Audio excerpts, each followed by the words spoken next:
All right, in this video, I'm going to go over how to set up the Arduino, which we will be using as a motion sensor for this week's lab. So hopefully all of you have gotten a package in the mail, either delivered to your house if you're not on campus, or you should get a slip in your campus mailbox if you're on campus. So in that, you'll have a package which will contain quite a few things. Most of those we won't be using this week. Some of them we won't be using at all. But for this week, all we need is the motion sensor, which is this, which should have been inside the Altoids can with the clip glued to the top. These wires, which you want, there are two different types of wires that are included in the kits that you've been sent. These have pins on one end and sockets on the other end. You'll need those four of those. You'll need the Arduino itself, which is this board, which has a microcontroller on it, which you can program. You'll just be using a program that I provided, and then you'll need the USB cable. As far as installing the software, I'll provide a link, but there is a web page I'll briefly show. It has, here, let me show the web page.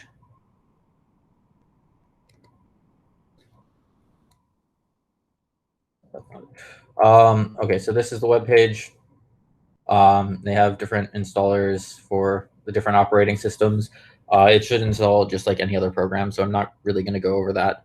Hopefully you don't have any trouble getting the program installed, but it shouldn't be difficult. So then once you have the program installed, the program will look something like this. I've already loaded the file for the program that I wrote for this, and I will provide this to you just as a text file, which you can open in this Arduino. It's called an IDE, Integrated Design Environment, but you don't need to worry too much about the code. It's already set up for you. I'll just go over how we're going to set things up.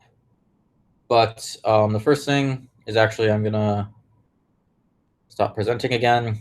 And the first thing we should probably do is actually hook the sensor up to the Arduino. So this is the sensor, like I said. It basically consists of a speaker and a microphone. So the T is the transmitter, which is basically a speaker, and the R is the receiver, which is basically a microphone. They do look exactly the same, but yeah, one of them functions as the transmitter and one as the receiver. And then you have 4 pins, which are labeled VCC, trigger, echo, and ground. And yeah, the way this works is just by sending sound out and then listening for an echo and determining the distance to the object that the echo was from based on the time. Now on the Arduino itself, we have on this side ground, 5 volts, 3.3 volts, and some other assorted things. And then on the other side, we've just got a bunch of numbered sockets. So I'll be referring to the holes where you put pins into as sockets, and then these as pins. Sometimes people also call them male and female connectors or other things. But first, all we need to do is put the socket ends of the wire onto the pins from the sensor. So just need to line them all up at once if you can. I mean, you can put them on one by one, but it's easier to just get them all on there. So now I have black going to ground, white going to echo, gray going to trigger, and purple going to VCC. So now on the other end, we want VCC to be 5 volts, which I said was purple. So we want to put the purple pin in the 5-volt socket. And black was ground, so we want to put the black pin in the ground socket. And then in the program, I have set it up so that pin 5 is trigger and pin 6 is echo. So we just want to do gray for trigger in 5, white for echo in 6. And obviously, if you're using different colored wires, it will be different. The color of the wires doesn't matter, but you just need to make sure that you have the wire going from VCC to the 5 volts, wire from trigger to pin 5, wire from echo to pin 6, and ground to ground.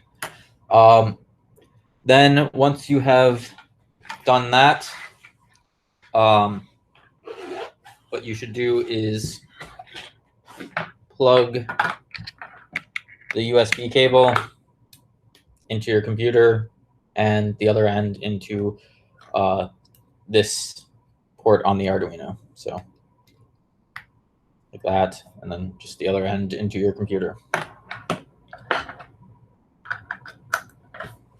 And some lights should probably flash.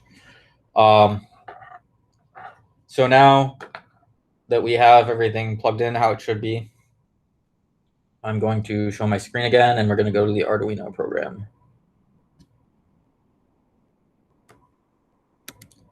So in the program, like I said, you don't need to understand this. This is just to set up the sensor. But a few important numbers are that's where I've defined the pin. So like I said, trigger is going into the 5th socket really, but the trigger pin is in the 5th socket. The echo pin is in the 6th socket. And the other important thing is this serial rate is 115,200, which we'll use later.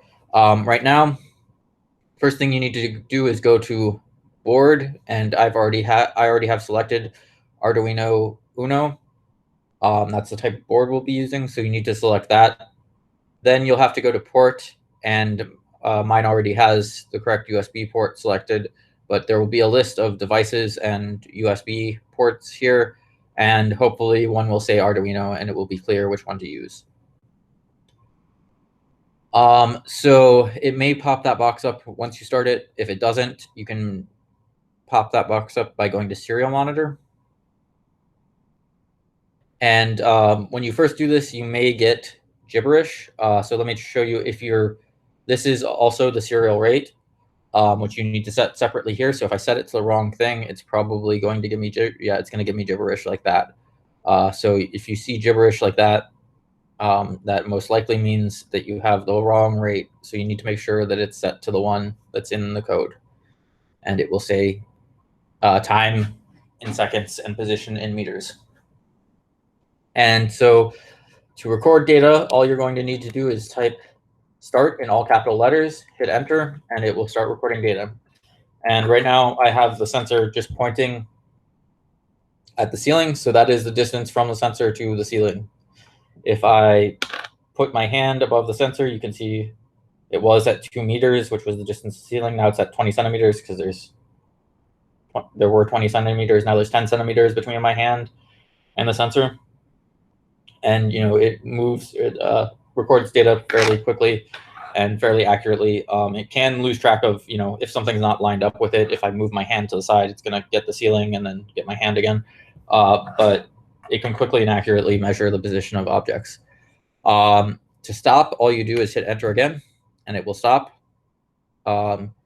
If you want to, so we will be using this data in Excel or Google Sheets to analyze it.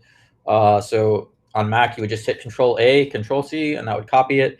Or actually, on Mac, it's Command-A, Command-C.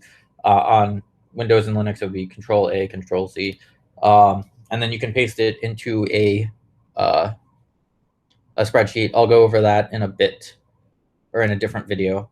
But as far as if you want to, let's say this data was not good, or I have already saved it to a spreadsheet or whatever.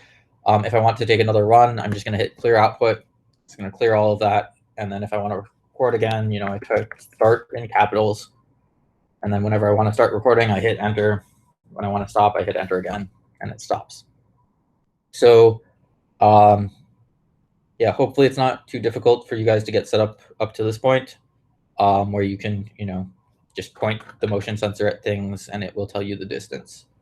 If you do have trouble, I mean, you can try to Google a little bit, but if you're really having trouble, just contact me and I'll do my best to help you get set up. So I guess that's it for this video.